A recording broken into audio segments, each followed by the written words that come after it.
Ipinako sa krus si Jesus. Nang dinadala na ng mga sundalo si Jesus sa lugar na pagpapakuan sa kanya, nasalubong nila si Simon na taga Cyrene, nakagagaling lang sa bukid.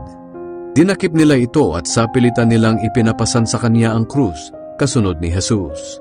Sinusundan si Jesus ng napakaraming tao, kabilang ang mga babaeng umiiyak at nananaghoy dahil naaawa sila sa kanya.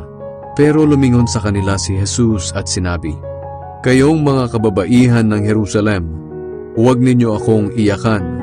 Ang iyakan ninyo ay ang mga sarili ninyo at ang inyong mga anak. Sapagat darating ang mga araw na sasabihin ng mga tao, mapalad ang mga babaeng walang anak at walang pinasususong sanggol. Sa mga araw na iyon ay sasabihin ng mga tao sa mga bundok at sa mga burol, tabunan ninyo kami, sapagkat kung ginawa nila ito sa akin na walang kasalanan, ano pa kaya sa mga taong may kasalanan?" 2 pang kriminal ang dinala nila upang patayin kasama ni Jesus. Pagdating nila sa lugar na tinatawag na Bungo, ipinako nila sa krus si Jesus at ang 2 kriminal. Ang isa ay sa kanan ni Jesus at ang isa ay sa kaliwa. Sinabi ni Jesus, "Ama, patawarin mo sila dahil hindi nila nalalaman ang kanilang ginagawa." Nagpalabunutan ang mga sundalo para paghahati-hatian ang mga damit ni Jesus.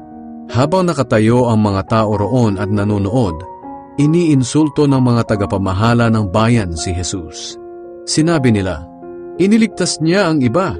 Iligtas naman niya ngayon ang kanyang sarili kung siya nga talaga ang Kristong pinili ng Diyos." Ininsulto rin siya ng mga sundalo at binigyan ng maasim na alak.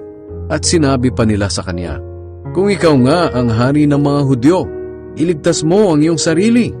May karatula sa ulunan ni Jesus at ganito ang nakasulat, "Ito ang hari ng mga Hudyo." Ininsulto rin si Jesus ng isa sa mga kriminal sa tabi niya, "Hindi ba ikaw ang Kristo? Iligtas mo ang sarili mo, pati na kami." Pero sinaway siya ng isa pang kriminal na nakapako, "Hindi ka ba natatakot sa Diyos? Ikaw man ay pinaparusahan din ng kamatayan. Dapat lang naparusahan tayo ng kamatayan dahil sa mga ginawa nating kasalanan. Pero ang taong ito'y walang ginawang masama." Pagkatapos ay sinabi niya, "Jesus, alalahanin niyo ako kapag naghahari na kayo." Sumagot si Jesus, "Sasabihin ko sa iyo ang totoo. Ngayon din ay makakasama kita sa paraiso."